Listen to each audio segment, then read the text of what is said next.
Bueno, en este segmento de nuestra entrevista con Pablo Yamín, muy interesante sobre el tema de cambio cultural y cambio de comportamientos, pues nos vamos a enfocar en una serie de ejemplos, pues ya hemos visto que es muy relevante, es muy importante para la administración pública. Luego Pablo nos mencionó cómo se debe hacer en estos cambios de comportamiento y estos cambios culturales. Ahora quisiera que nos comentaras sobre qué experiencias has tenido en el marco de tu trabajo con respecto a cómo se ha utilizado el cambio cultural y los cambios de comportamiento para modificar una serie de actitudes y elementos que se desarrollan en la administración pública. Por supuesto. Sí, creo que los temas que se pueden trabajar con este enfoque y que se han trabajado alrededor del mundo con este enfoque, cada día están creciendo más y ya son muchísimos. Este tema de mirar en la administración pública la cultura, las normas sociales, el comportamiento de las personas, lo conocemos en Colombia sobre todo por todo el tema de cultura ciudadana y todo eso.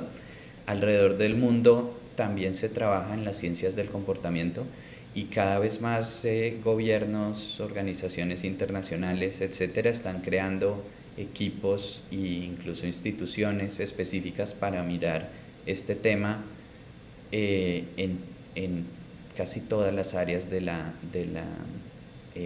política pública, diría yo. Hay ejemplos muy famosos que se han hecho, por ejemplo, para tratar de que la gente pague más impuestos o pague los impuestos que le corresponde y no haga trampa, para mejorar el acceso a ciertos servicios de salud, para mejorar el acceso de ciertos grupos a la educación superior, en temas de cuidar el medio ambiente hay muchísimo para que la gente ahorre energía, ahorre agua en la casa, etcétera, que también se hizo con cultura ciudadana. Y de ahí para adelante hay creo que de todo, en todas las iniciativas en últimas donde uno necesita que los ciudadanos, los servidores o alguien cumpla con algo que uno quiere hacer, ahí se pueden usar estas cosas. Y hay experimentos muy grandes y experimentos muy buenos alrededor del mundo mostrando cómo hacerlo entre miles de personas y mostrando efectos buenos entre las personas. Nosotros hicimos una revisión sistemática de intervenciones que se enfocaron específicamente en normas sociales eh, y en tratar de cambiar normas sociales y comportamientos y encontramos una lista grande de comportamientos muy distintos.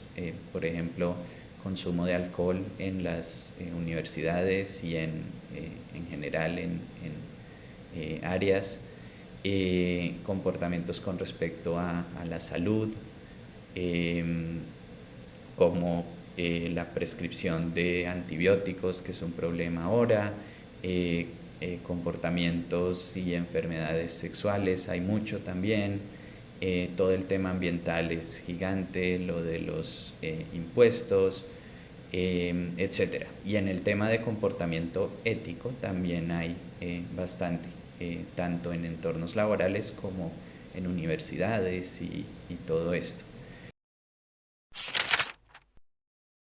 Algunos de los que yo he trabajado que pueden ser interesantes como ejemplos también es obviamente el tema de integridad y valores y todo esto en el sector público, pero más allá de eso también por dar unos ejemplos con las Naciones Unidas he venido trabajando un buen tiempo en temas de cumplimiento de leyes laborales, específicamente con uno de los sectores que alrededor del mundo es más vulnerable, que es el de las trabajadoras domésticas.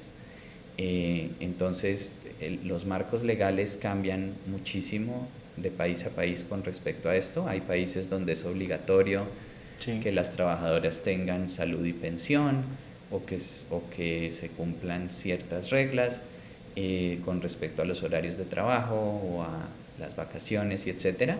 En otros ni siquiera hay esta legislación. Y la Organización Internacional del Trabajo está haciendo esfuerzos muy importantes para, además de hacer que se creen las leyes donde no las hay, que es muy importante, el siguiente Sí. problema después de eso, y esto se aplica a los temas de integridad también, es hacer que la gente cumpla con esas normas. Y mucho de esto tiene que ver con el tema de normas sociales. Como yo creo que en general nadie afilia a la seguridad social a las trabajadoras domésticas en mi ciudad o en mi país, Ujú. yo tampoco lo hago. Y además yo sé que nadie espera de mí que yo haga eso.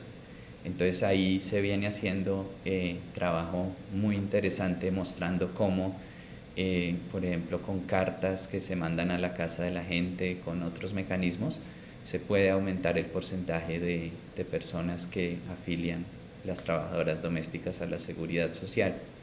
Y también es objeto de normas muy complicadas para cambiar, porque en ciertos contextos el que afilia a la salud a una trabajadora doméstica, los vecinos le van a pelear y porque no quieren que las trabajadoras les pidan eso también a ellos, y etcétera. Entonces son normas complicadas, pero que con estos temas se pueden trabajar y se pueden ir cambiando adicionalmente a el tema legal, el tema de regulación y etcétera. Entre otras porque en este tema y en muchos otros pasa algo parecido también. eh, a veces creemos que con crear la ley y sobre todo con crear o aumentar las multas o las penas que tiene esa ley, la gente se va a convencer. Y eso en la práctica no funciona así. En algunos casos de pronto, pero en la mayoría no, porque eh, no hay forma de que una administración o un estado pueda vigilar todas las esquinas de la ciudad o todas las casas de la ciudad. Ajá. Entonces, apenas yo sienta que hay poca probabilidad que me agarren haciendo trampa, que es lo que pasa muchas veces, si yo no tengo las normas sociales, las ideas en línea a la norma, lo voy a incumplir. Y es lo que pasa en la práctica en muchos casos. Por ejemplo, en esto de registro a la seguridad social, pasa muchísimo incluso en países donde está prohibido, donde hay multas, etcétera. Eh, Ajá. pasa por eso en parte. Entonces una clave ahí son las normas sociales. ¿Por qué las normas sociales? Porque las normas sociales tienen que ver con todas las personas que están a mi alrededor. Entonces de pronto no hay Ujú. un policía al lado mío, pero mi mamá, mis amigos, mis vecinos van a ver que yo no estoy haciendo algo y si ellos consideran que eso está mal, me lo van a decir. Em, entonces puede sonar un poco extremo y puede ser peligroso si se lleva al extremo, esa como vigilancia social, pero también nos puede ayudar a lograr cosas buenas en la sociedad. Por ejemplo, si yo sé que Sí. mis vecinos, o yo creo que la mayoría de mis vecinos registran a seguridad social y etcétera, y yo, y yo sé que si yo no lo hago, mis vecinos, mi familia, mis amigos, eh, me van a mirar mal al menos, o más allá preguntarme y decirme que lo haga, hay muchas más posibilidades de que yo lo haga. Así yo sepa que nunca va a llegar un policía a tocar en la puerta de mi casa a preguntar si lo estoy haciendo o no. Y nuevamente, esas Ajá. cosas sociales y culturales le ganan en la práctica a las leyes. Claro.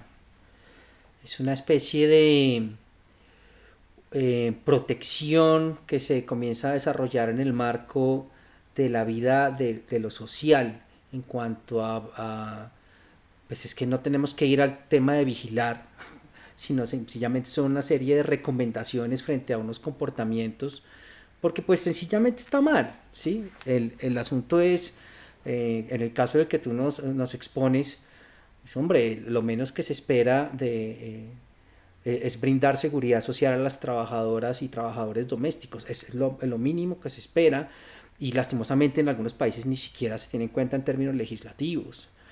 Entonces, cómo ese rol de los vecinos, de los familiares, para comenzar a incidir en el comportamiento de las personas, pues es lo que lleva a que finalmente esta persona tome conciencia de una cosa que es mínima, ¿no? Que es elemental, por decirlo de alguna manera, ¿no, Paulius? Exactamente, sí. En cultura ciudadana se habla de regulación mutua, que es como todos nos podemos regular los unos a los otros. Em, y obviamente ahí siempre hay gente que me pregunta y me dice, sí, pero eso se puede usar en dictaduras para cosas malas, y etcétera. Y sí, y pasa, y se hace. Pero también se puede usar para cosas buenas. Y un tema muy importante es, bueno, los derechos humanos. Sería bueno que pudiéramos usar estas cosas para que se cumplieran más los derechos humanos. Y la otra es que muchos de los problemas que tenemos como colectivos, que son de la sociedad, podrían resolverse si un número suficiente de personas cumplieran ciertas reglas.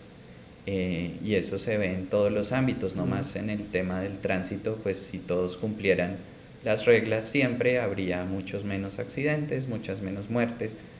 Claro. Entonces hay cosas que así a mí personalmente no me convengan, porque de pronto voy tarde al trabajo y me quiero pasar todos los semáforos en rojo, generan daños en los grupos sociales y en el funcionamiento de Claro. la sociedad y en otros. Entonces lo mismo pasa con la afiliación a seguridad social de las trabajadoras domésticas, por ejemplo. Em, entonces, Sí. si podemos encontrar formas de coordinarnos un poco mejor entre todos y solucionar esos problemas cumpliendo ciertas cosas básicas, em, creo que podemos resolver varios de los problemas sociales y colectivos que tenemos en las sociedades. No estoy diciendo que sea Sí. perfecto y tiene problemas también y se puede usar para cosas malas, obviamente, y de hecho se usa todos los Ajá. días por empresas y regímenes de todo tipo, pero también lo podemos usar para cosas buenas. Paulius, sobre este tema y en el marco de tu experiencia, ¿has conocido casos en que el cambio cultural y el cambio de comportamientos ha sido una herramienta positiva para un tema tan desafiante en nuestras democracias como es la corrupción? Sí, claro, hay bastantes ejemplos y mucho de las investigaciones en este tema se han enfocado en eso porque definitivamente es un reto grande de política que hay alrededor del mundo. Em, el problema a veces es que es un tema complejo y que depende de muchos factores y que se expresa en muchos comportamientos también. Una cosa es cumplir con cosas básicas de transparencia en las entidades como publicar los contratos o los nombramientos o cosas así, y otra cosa es hacer trampa para tener beneficios, robarse plata y etcétera. Y un poco ahí el problema es que no es tan fácil de medir los efectos. Entonces, sí se hacen muchísimas cosas, pero es difícil saber si funcionó porque a menos que sea lo de publicar los contratos, es difícil saber si, si en realidad se están robando menos plata y etcétera. Unas cosas que se pueden hacer y se hacen es, por ejemplo, investigar las normas sociales alrededor de qué tan aceptable o típico creen las personas que es la corrupción en su país. Y aquí el centro en la Universidad de Pensilvania estamos trabajando en Nigeria sobre eso, midiendo las normas sociales de las personas con respecto a la corrupción y los sobornos específicamente, y mirando cómo distintas normas y distintos grupos tienen que ver con eso y con mayor o menor cumplimiento, etcétera. Entonces, eso puede detectar cambios cuando se hacen esas cosas y se ve que las normas cambiaron, es porque algo está cambiando. Y más allá de eso hay formas un poco más pequeñas y volviendo nuevamente a lo de los comportamientos específicos, hay bastantes experimentos más pequeños mostrando cómo hacer que la gente se comporte más éticamente, con cosas a veces sorprendentes y pequeñas, pero que parecen funcionar. Por ejemplo, para reducir el número de estudiantes que hacen trampa en un examen que se había creado para un experimento, los investigadores pusieron una foto de un ojo gigante en el salón, o aumentaron la iluminación del salón, o hicieron cosas pequeñas así, y mostraron cómo algunas de ellas reducían el porcentaje de trampa porque habían diseñado el experimento para que se viera eso. Y así en temas también más pequeños, otro ejemplo es la investigación que yo hice en una empresa de transporte en Colombia, de tractomulas, y cómo la empresa quería mejorar los niveles de consumo de combustible, porque es un gran gasto que tienen. Y leyendo investigaciones internacionales sobre el tema, pues parece que una parte del problema está en que hay distintos hábitos de manejo que no son tan eficientes y gastan mucha gasolina, y eso es una parte importante. Otra parte es que parece que en algunos contextos el robo de combustible es importante también, etc. Entonces a veces hay formas de trabajar algo como consumo de combustible y cambiar el comportamiento de consumir combustible y mejorar ambos lados al tiempo. En esa oportunidad, volviendo a lo que mencionábamos antes también, y eso ha salido en la mayoría de investigaciones internacionales sobre el tema también, es que la mayoría de conductores saben muy bien cómo manejar ahorrando gasolina, y la mayoría en encuestas que han hecho reportan que les importa mucho el medio ambiente y quieren ayudar a cuidar el medio ambiente, pero también la mayoría, o bueno, muchos cuando van manejando no hacen esas cosas. Entonces la solución, que muchas veces hacemos eso también, la solución no es ni hacerles un entrenamiento de cómo se maneja más eficientemente, una capacitación, ni hacer una campaña ni un taller sobre por qué es importante el medio ambiente. Las soluciones son un poco mirando esas tres capas, y en ese caso particular pudimos ahorrar bastante en consumo de combustible trabajando las normas sociales de los conductores.